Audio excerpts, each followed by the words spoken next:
Good afternoon. This is Jim Colburn of Commodity Research Group. I'm with Andy Lebow, also of Commodity Research Group, and we're here to talk about energy markets. To learn more about us, you can check out our website, commodityresearchgroup.com, where we post our podcasts and blog.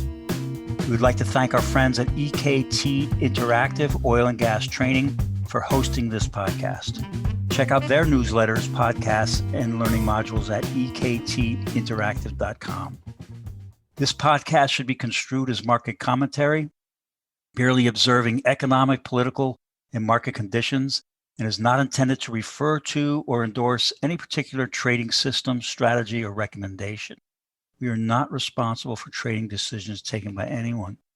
Information is not guaranteed to be accurate. This is not an offer to buy or sell any derivative. Today is March 16th. Andy, we have a lot to talk about. Yes, we do. Let's get started. A lot of moving parts in this oil market. And why don't we just take up the OPEC meeting? A year ago, we were talking about what a disaster the OPEC meeting was.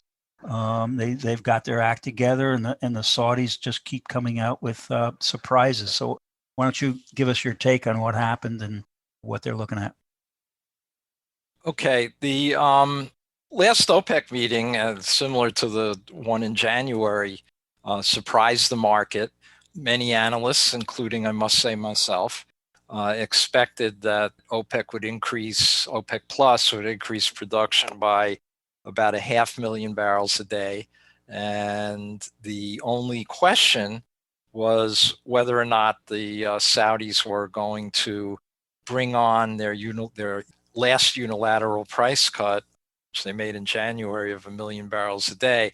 Was that going to be all at once?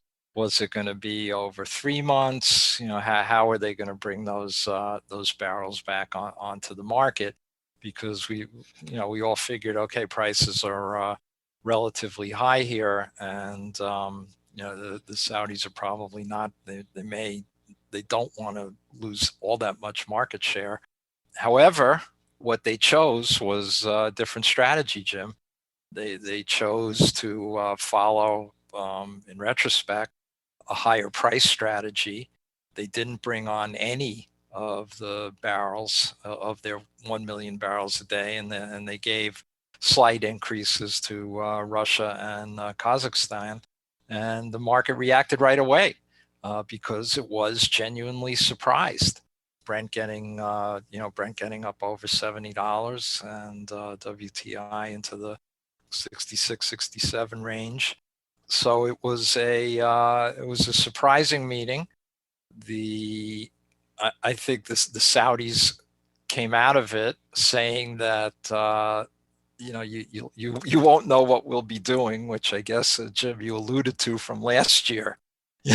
Exactly. Well, we were also shocked the other way, right? But the Saudis came out of it, almost taking a victory lap, and I think the Saudi oil minister was saying, "Well, drill, baby, drill is dead," and we'll talk about that. But in what he does see, what OPEC Plus do see, is that.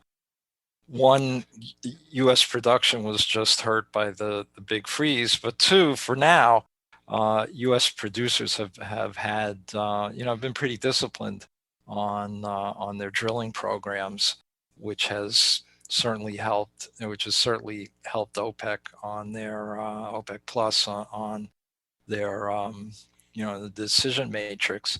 The next meeting is April 1st.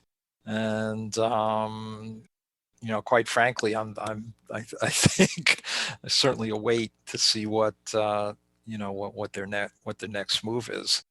I think, not surprisingly, if you look at what the Saudi fiscal break-even price is for this year, it's $68. Mm-hmm. So they're right on where I think where they want to be. Although they could use more volume, I think. Yeah, they may, right. I mean, the price times volume.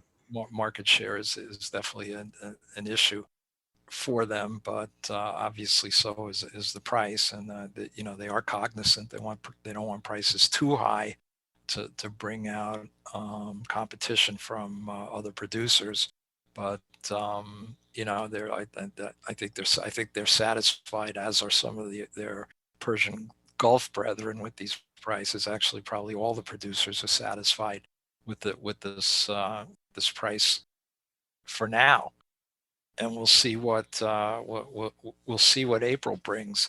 They've been giving a lot of lip service to the 5-year average, OECD commercial stock 5-year average, and that is, in the last OPEC report, I think it was something like 94 million barrels over the prior 5-year average.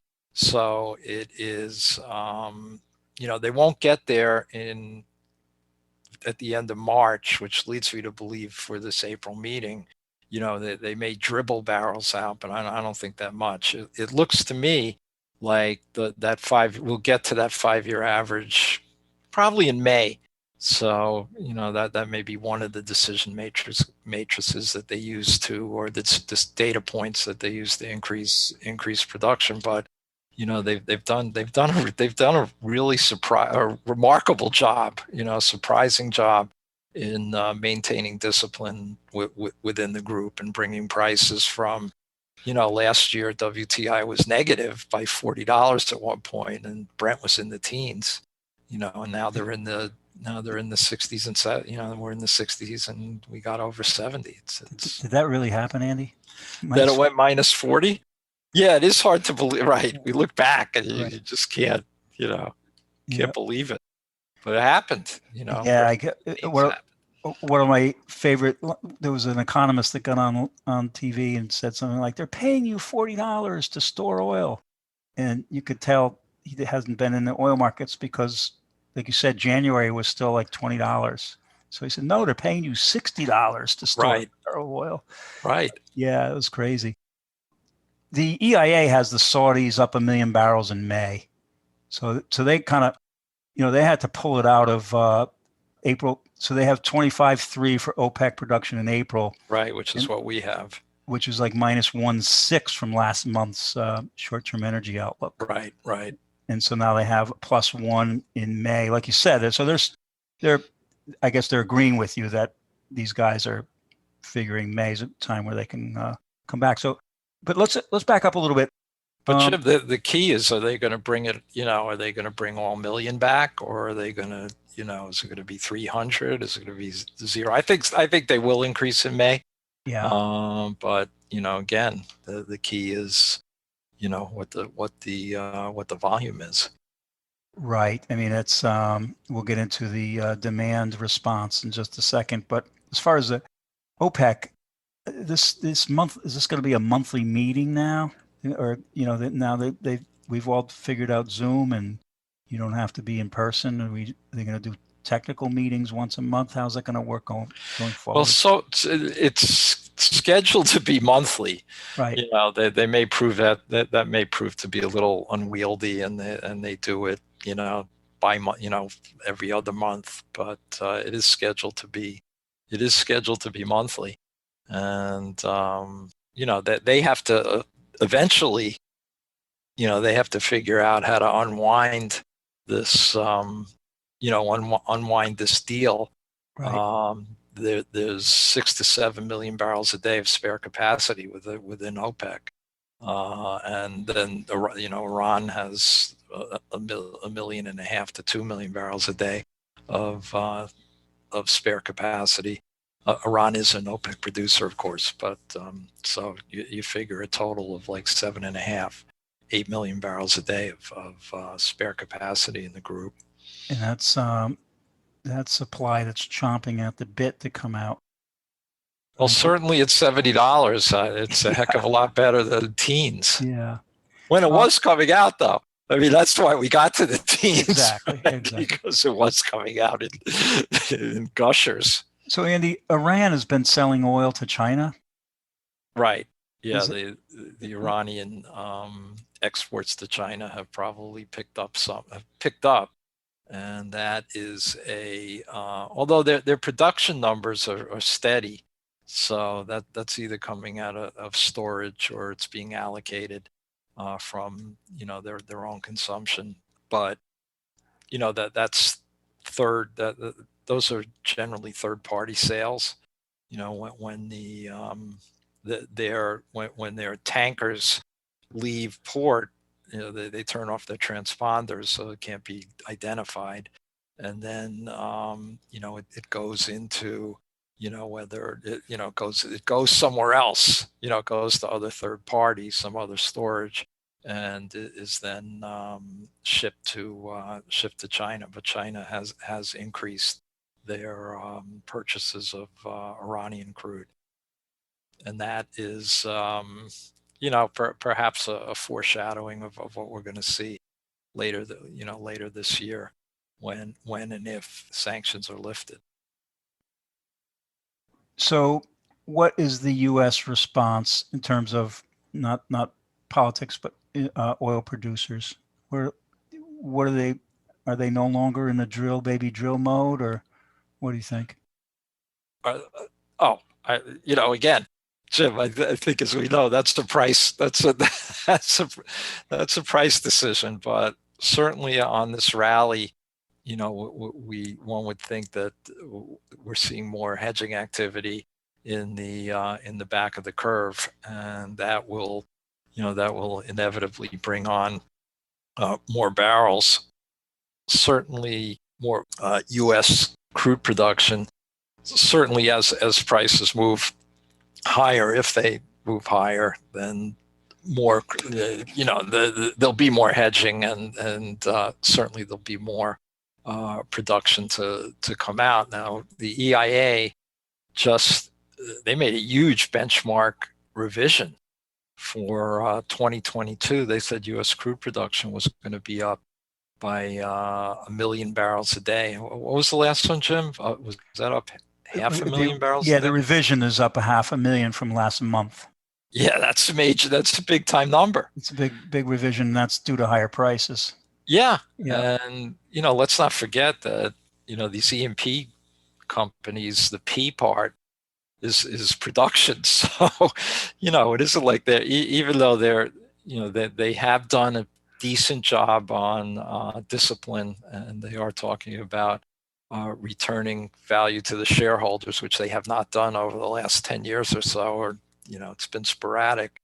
But we start seeing prices in the back of the curve, mid 60s to mid 70s. I think all bets are off. They're producers.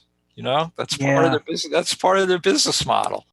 I was looking at the DEIS 2021. That's this year. 50 put settled at 275. I think that's a nice hedge for people. I mean, certainly you'd like to do better than that, but as a little protection, worst case scenario, that's a decent number. I would think that we're going to see, a good increase, but I think they will be coming out of the woodwork to more than what's in the numbers. I think they're going to do a little bit more than that, a little more optimistic on the drilling. It's kind of odd in the world of options. I mentioned last month that there is a DEIS 100 call is the largest open interest in the WTI options, but it's DEIS of 2022. So obviously somebody's been selling it, but I think the initiator of that trade was a buyer, and so that's over 50,000.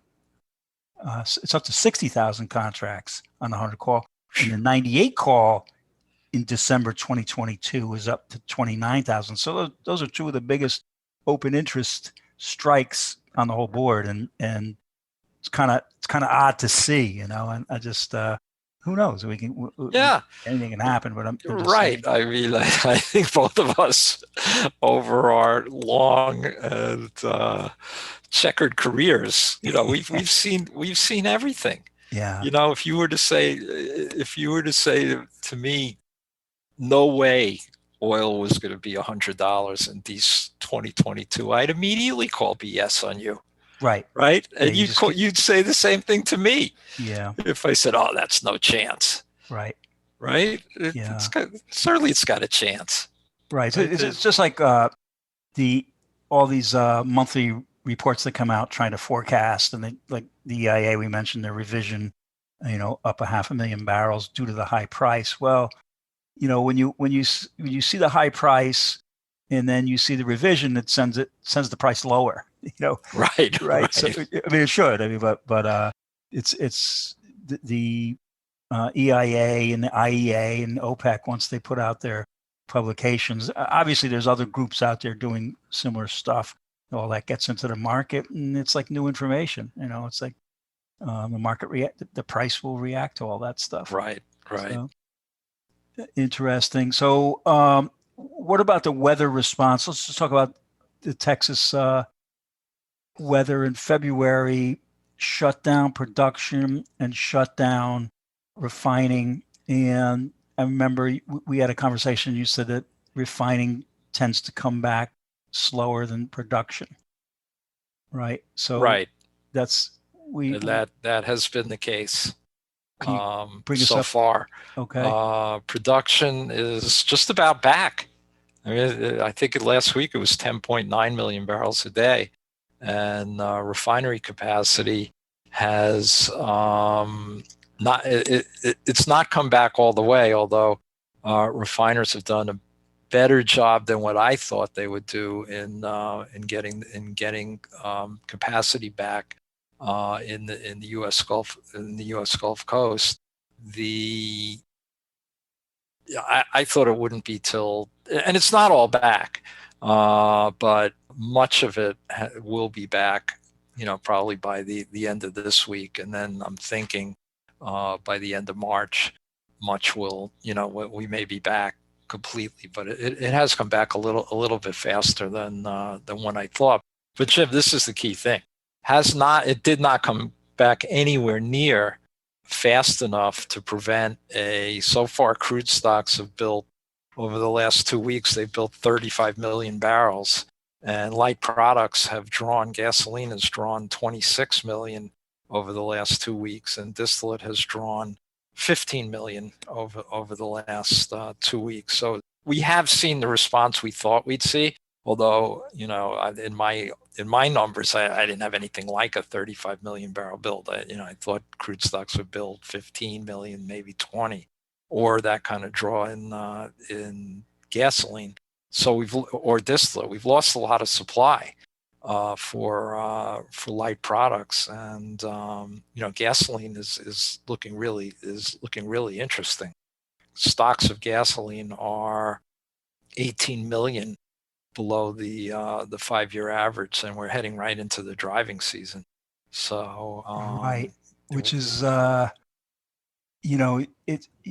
draws in gasoline stocks are mainly due to the refinery outages, but there's been some talk that actual gasoline demand is picking up already. I mean, do you see that yet? Well, I think it's picking up. I mean, last week there was the 1 week was I think it was 8-9, but that's just 1 week. And as we've spoken many times, you can't pay all that much attention to the 1 week. But vehicle miles traveled is up, and some of these mobility leading indexes are showing gains.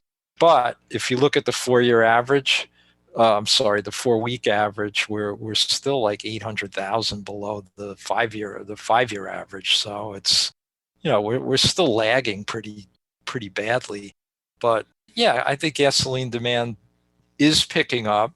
I don't think it's going to get to 2019 levels for I don't know. I mean, it might not get there this summer, but there are some real raving gasoline bulls who think that stocks that demand will be ahead of 2019 levels this summer. But for that to happen, we need jobs. We need we need the wider distribution of the vaccine, certainly, and the stimulus package to kick in, and we need these service jobs to reappear. Because there's still tens of, there's unemployment's 10 million plus another 10 million, whatever the total number is. people need to drive to their jobs, and then we'll see, if whether where we are in the animal spirits meter, Right. in the U.S., whether people just drive like crazy this summer.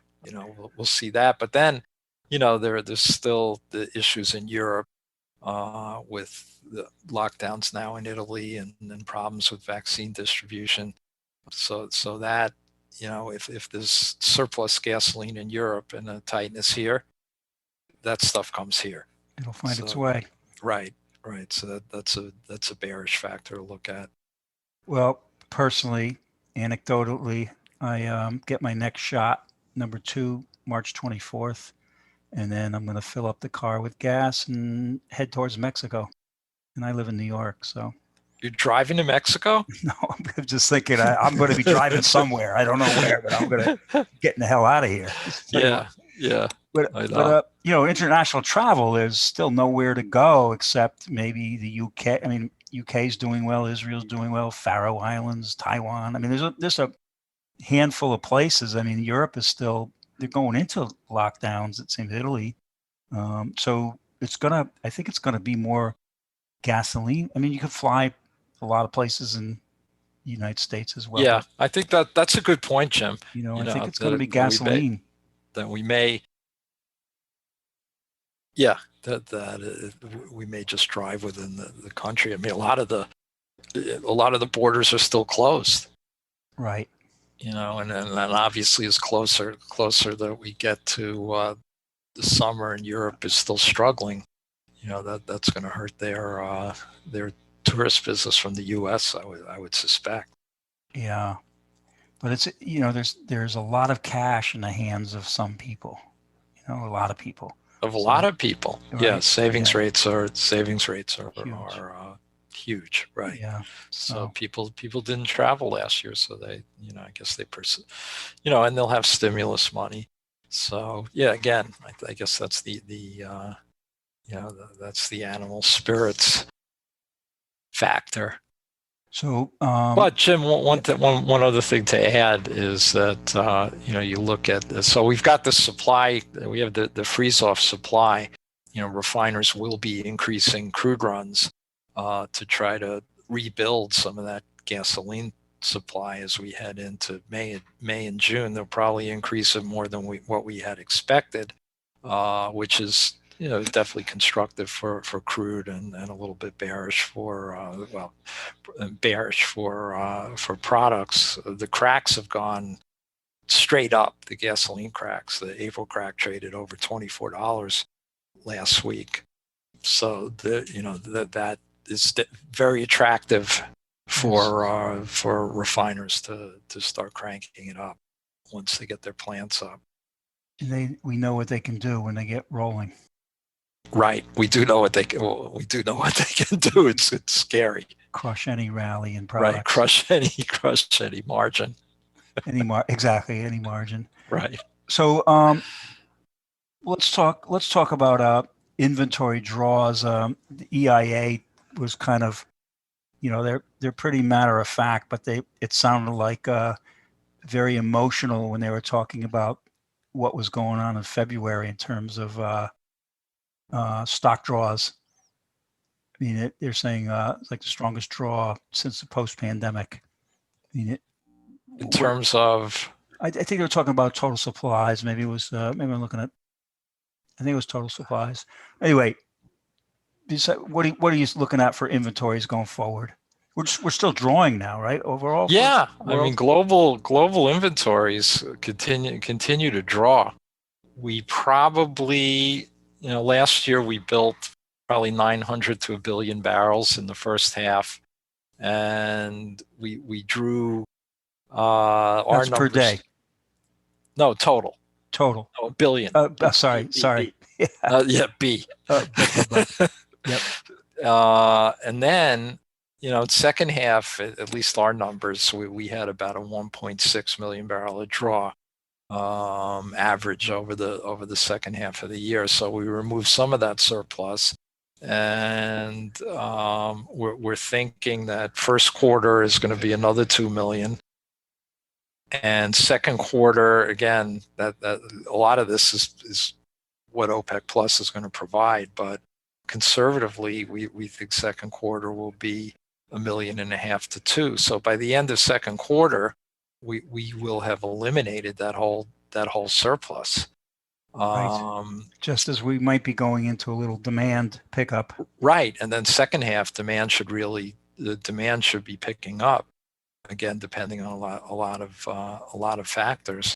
But OPEC production should be picking up, and non-OPEC production also will be picking up. But our numbers are showing like a 500,000 to 1 million barrel a day draw, so still drawing in the second half of the year. I just saw a balance that had stocks drawing 4.5 million barrels a day in the first quarter. Mm. I didn't agree, obviously, but there's some. But that balance, that group was looking for, they were really bullish on demand, and thought in the second half we would be above 2019 demand numbers. So does that mean we have prices today that reflect that already, or does that mean, I mean, and say maybe we're seeing the highs of the year, given your outlook, and does that mean that you see them moderating in the second half, or what are you looking at? Yeah, how are you seeing that? I think they're going to moderate in the second half. I think we'll be a lot more balanced and see prices down, into the lower 60s. But the second quarter, if OPEC doesn't increase production for April or May, that'll still for May or June, that'll still leave a pretty hefty stock draw. And so I think there's still room to go on the upside. I don't think we've seen the highs, depending on depending on their what the group does. And I guess what we're saying is that they really have, they do have control of the market here, because the non-OPEC response is not quick enough. The U.S. response is just not quick enough. Right. And some of the other non-OPEC producers that'll come on, we're talking about projects that are long-term projects. Norway's going to increase production this year. Canada's going to increase production this year. Brazil's going to increase production this year. Russia's an OPEC, an OPEC plus producer. But just looking at the first three, those aren't like something that, those were all long-term projects, that have been planned for years. The faster barrels come out of here. Right. Most, they come out of here, and we're not going to. So really, for OPEC Plus has the Saudis and Russians have control here in the short term. Our frackers are trading gamma. In a way, in a funny kind of way. Yeah. You're actually right. So that tells me like potentially move down in the second half of the year is what you could say. Oh yeah, I think in the second half as more. First of all, as I say before, the OPEC Plus has to figure out how to get some of this spare capacity back to the market. It's just how much and when, how much cheating we have, and then of course the what do they do about Iran? Right. If by some miracle we're able to negotiate a return to the JCPOA, and sanctions are lifted, it's possible. That's possible, but that's a long negotiation. I think there's some in the market think it's going to be third quarter. I think earliest fourth quarter.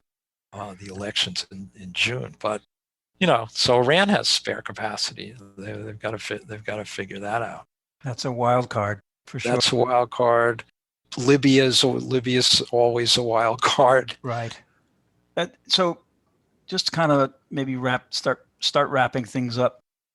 We've talked about the uncertainty in the marketplace. That if you were putting a standard deviation around your estimates or anybody's estimates, it's much bigger than it's always been big because it's oil, and it's much bigger this year, last year. What some of the uncertainties? What would be the world vaccination rates? Yeah, certainly. Yeah, the world vaccination rates. On the demand side, certainly the economic where we are on GDP growth. How quickly jobs come back, that people how quickly jobs come back, how consumers behave. Jim, you mentioned how are they going to, the high price gasoline, is there going to be an elasticity effect? What about the effect on consumers? Right. India was furious with the Saudis, and they're one of the Saudis' best clients. Right. So they're certainly, and they're threatening to go elsewhere. So not that there's, they'd have to come here, or they're talking about Guyana, but that's a 2022 story. Yeah. Good news, bad news. We found a lot of oil offshore. Right. Bad news is a COVID situation, a pandemic. Right. Yeah. Speaking about Guyana, though, they are expecting that, I think production's like 50 or 60 a day now, but they are talking up the potential for 200 a day next year. Mm-hmm. They are building a new FPSO, and they could become a force. 200 a day is, that's not bad.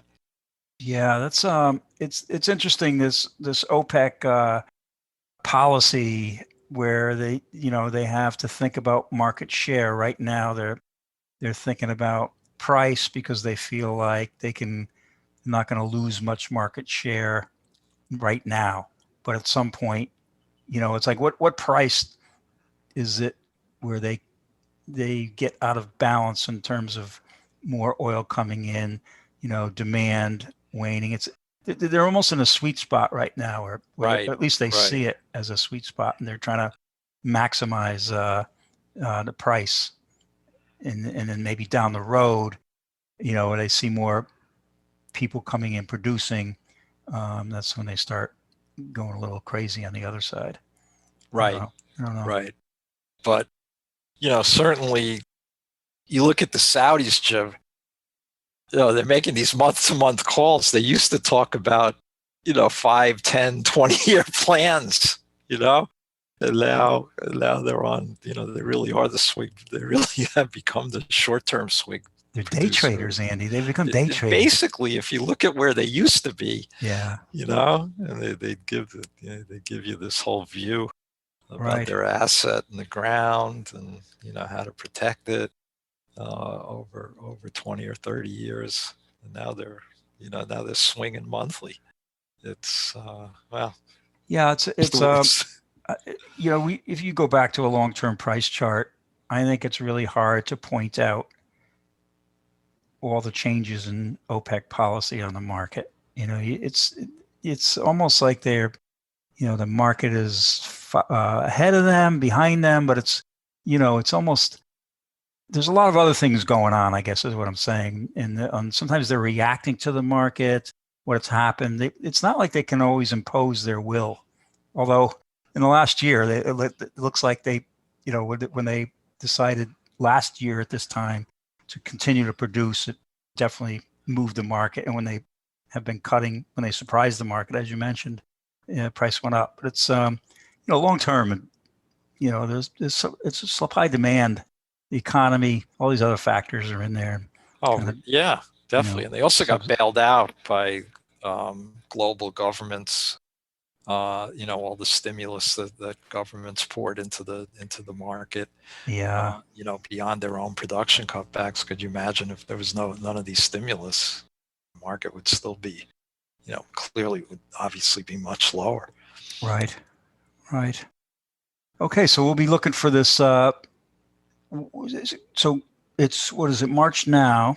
We're going into the second quarter. And what would you be watching very closely? Is it you're going to be I know you look at everything, but is it the weekly numbers? Will you be looking for pickup in demand? Yeah. I think the weeklies are going to be really, will be really important. I know these, these mobility indexes, some of them have value, but a lot of them are just, a really noise. Jim, I think I read that the last 5 days is the most consecutive, the biggest 5 day number of people that have passed through airports Right. in the U.S. Right? There's some number, but if you keep reading, it's it's only 38% of Right. of Yes. pre-pandemic levels. So Plus, you I could think really get tricked. and I think we increase seasonally around here. And there's a chart somebody has out that shows compared to 2020, but also 2019, and we tend to increase our flying around this time. Maybe it's the spring break kids. I don't know. It's definitely the spring break kids. Yeah. They clearly didn't get any memo. But God bless going them. back to that, but certainly I think the weeklies on jet fuel demand, see if that really has, if certainly one would think, even though we're only 38% of 2 years ago, I think that we should be higher given more of the travel numbers. So watch the jet fuel. We'll see how refiners and producers are coming out of the big freeze, and how that normalizes, and then the GDP estimates. We'll certainly be watching that. I haven't seen I know you follow this, Jim, the Atlanta Fed. Yeah, I follow it. They go a little crazy, but I follow it to help with the new information that comes out. So basically, I'm looking at the change. So today we had a low a decline in retail sales, and today's happens to be the day where the Atlanta Fed updates their numbers. So you can see from the last time they updated to today what it does to GDP.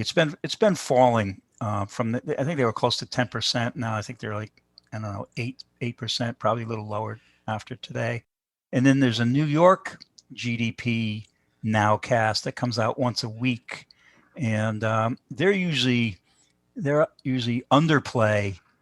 They're like they're not as, if the market, if the economy is growing, their estimate's a little lower than the actual, and if it's falling apart, their estimate's a little lower than actual, and their number is pretty high. I mean, I think it was up close to the Atlanta Fed's as well, but they're mainly good for the change in, I don't have an econometric model, or so I want to see, I'll listen to some of the financial news, and you get a lot of talking heads go crazy over something, and then you look, well, how did this number actually affect the GDP forecast of a pure model? And maybe it wasn't that much, so that's what I use it for, to just as a check. The absolute number can get, as I said, especially Atlanta Fed, can get a little crazy. And getting back to what we're watching, obviously China is key. Their March import numbers came in a little bit higher than what I thought it would, I thought it would come in at, and we'll see. They're very well supplied in terms of crude inventory. So we'll see whether or not, where the Chinese go. Now the prices are up here. Are they going to continue to buy, or are they going to back off the market? They're well enough supplied that if they don't want to buy, they don't have to. So that I thought that was beginning to take place in March, but the import numbers came in stronger. We'll see where April, where April or May imports go, and there's a lot of new refinery capacity that will be watching, what the effect of that's going to be globally. Margins are still, they've improved in Europe, but they just went off, and Asia's been lackluster. They're good in the U.S., relatively good. They've really improved a lot in the U.S., but The rest of the globe, not so much.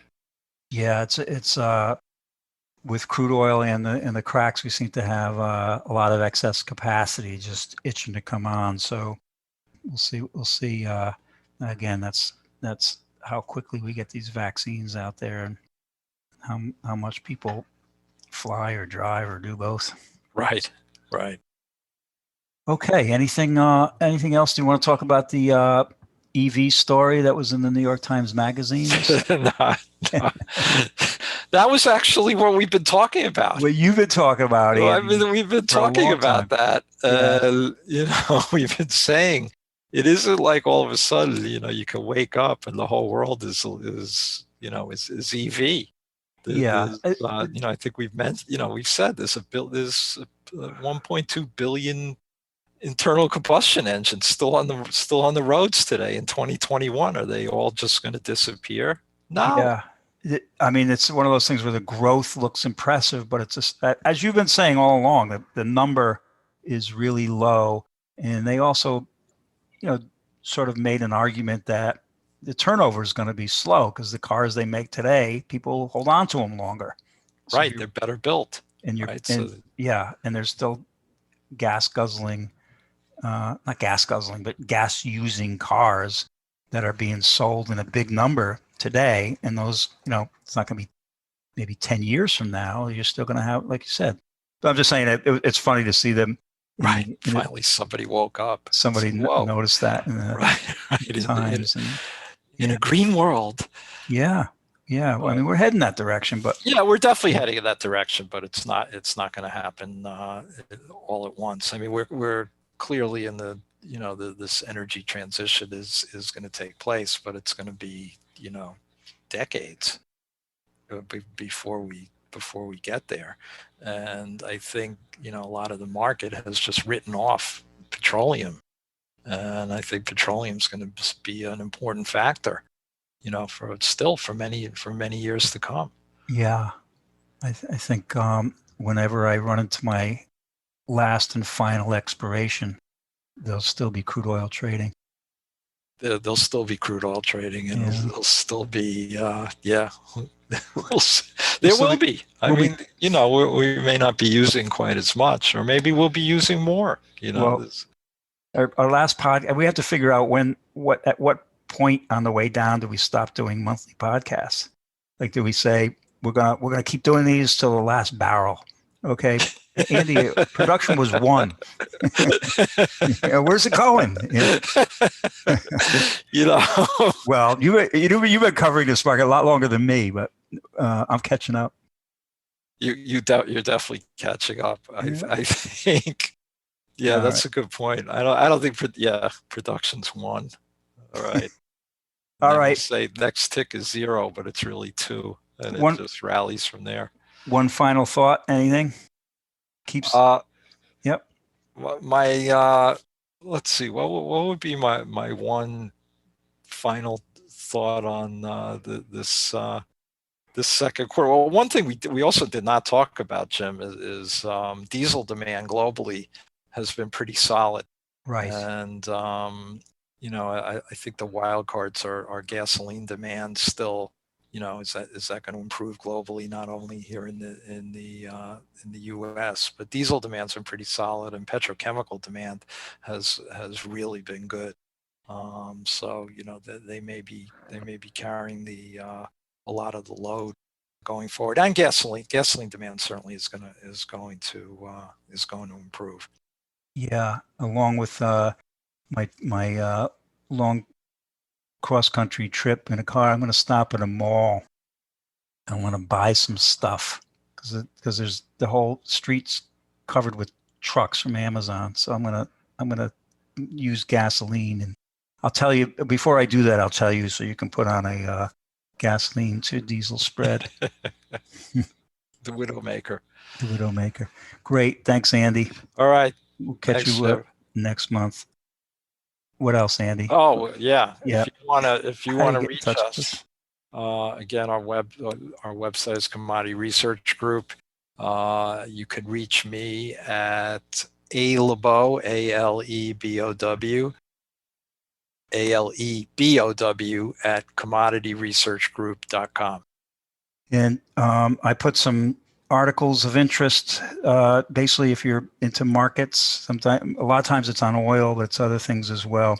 Check out our blog, and then connect on LinkedIn, because I'm fairly active on LinkedIn as well. Jim, love the stuff you've been posting. It's Thanks. always interesting. Thanks, Andy. Okay, signing off.